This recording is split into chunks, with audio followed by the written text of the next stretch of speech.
Son Excellence, Monsieur Leslie Voltaire, président du CPT, Excellence, Monsieur le Premier ministre,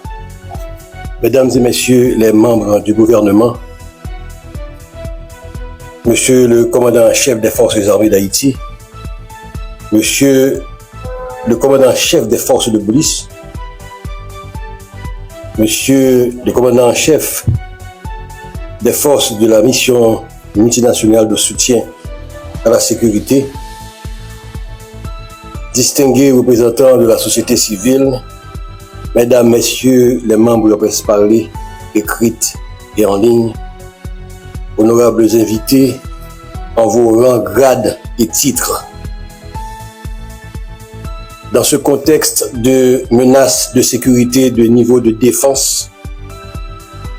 qui mettent en péril l'existence même de notre République, le bien-être et la survie de nos communautés, tant à Port-au-Prince que dans l'Artibonite, je ne dirais pas que c'est un plaisir pour moi de répondre une nouvelle fois à l'appel de la patrie, mais plutôt un devoir.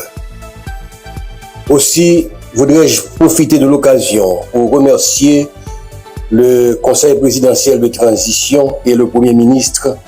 pour la confiance qu'ils ont placée en moi en faisant choix de ma personne au titre de secrétaire d'État à la sécurité publique. À un moment où le pays vient d'enregistrer pour l'année 2024 qui vient de s'écouler un nouveau triste record en matière de statistiques criminelles, soit 5601 homicides et 1494 cas de kidnapping. J'ai une pensée spéciale pour toutes les victimes directes ou indirectes de l'insécurité pour lesquelles j'ose vous demander un moment de silence. Mesdames, Messieurs, si j'ai accepté de revenir au service de l'État et de la population dans un contexte aussi difficile que troublé, ce n'est pas parce que je crois que je peux faire des miracles, ni que je sois porteur d'un quelconque destin messianique, mais c'est seulement parce que j'ai grand espoir que mon expérience dans le domaine stratégique et opérationnel, associée aux compétences professionnelles de collaborateurs choisis sur mesure, pourront apporter une contribution significative dans ce grand chantier de la reconstruction de la gouvernance sécuritaire du pays. Évidemment, je ne me berce pas d'illusions sur l'ampleur des tâches qu'il convient d'abattre dans un délai que nous voulons le plus court. Redynamiser l'action des forces de police et des services de renseignement de sorte à optimiser les résultats opérationnels sur le terrain en ce qui concerne notamment la lutte contre l'insécurité. Coordonner l'action des principaux organismes publics coproducteurs de la sécurité de manière à générer un effet de complémentarité contrôlée dans le processus de sécurisation du territoire. Proposer au gouvernement une politique nationale de sécurité publique afin de permettre aux acteurs de sécurité d'agir avec une plus grande proactivité et une plus grande capacité de ciblage des menaces de sécurité. Et finalement, offrir à l'état-major de la PNH un encadrement technique pour lui permettre de renforcer la gouvernance interne de l'institution et d'améliorer le niveau de confiance de ses membres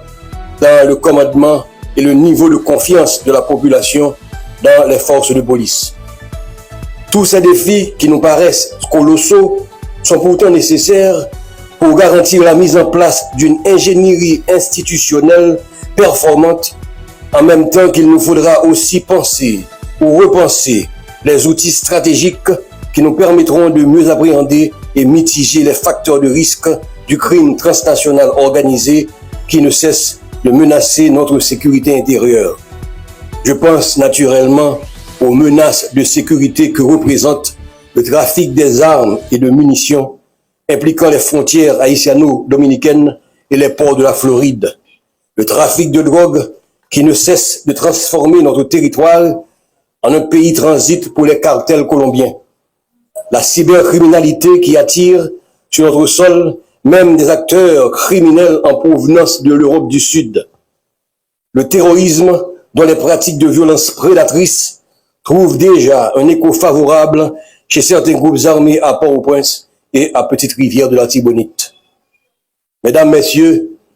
s'il faut que je le rappelle, la fonction de la sécurité publique ne se limite pas seulement à concevoir, planifier, coordonner et mettre en œuvre des parades d'action institutionnelles se limitant exclusivement au domaine de la lutte contre la criminalité ou de la délinquance. Cette fonction s'étend aussi à tous les faits ou phénomènes non criminels susceptibles de porter atteinte à l'intégrité physique du citoyen ou d'une communauté, tels l'insécurité des transports, les risques des catastrophes environnementales, les menaces urbaines et les dangers représentés pour les membres d'une communauté par les travaux ou les ouvrages publics. Autant vous dire, mesdames et messieurs, puisque la meilleure sécurité a toujours été celle qui implique la participation active des membres de la population, de la détermination des objectifs de sécurité,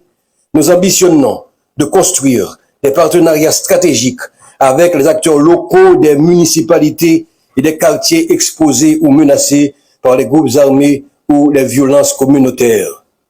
Ces interactions constructives avec les membres de ces communautés nous permettront non seulement d'établir des agendas communs de sécurité susceptibles de servir de boussole à l'élaboration d'une politique nationale de sécurité, mais aussi de promouvoir des pratiques licites et respectueuses des droits de l'homme dans les stratégies de promotion de ces quartiers ou de ces communes contre les menaces d'incursion des groupes armés. Évidemment, notre plan d'action ne pourra s'exécuter avec succès sans le concours et l'effort individuel et collectif des personnels de la Secrétaire d'État à la sécurité publique, que nous saluons ici le courage et invitons déjà à une franche collaboration et au travail. Mesdames et messieurs, Haïti est au fond du gouffre. L'heure est grave et les attentes sont grandes. Nous sommes à un carrefour où nous devons nous résoudre à boucler le cycle de tous nos sentiments vécus et entretenus aux dépens du moi national crucifié par nos ambitions et nourri des compétences voulues. C'est le moment des sacrifices.